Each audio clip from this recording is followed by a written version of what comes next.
The body does not want to procrastinate. It really wants to clean and clear, and this is what we get to see when we give it the opportunity. We create the circumstances, the conditions for cleansing, and the body's on it. It's like it's on like Donkey Kong. Right?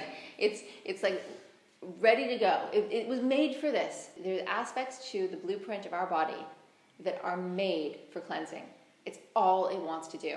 It's like people talk about the cannabinoid receptors and why we're supposed to be inclined to, why there's a strong connection between the human body and the cannabis plant. It's the same thing with cleansing. It's just made for it.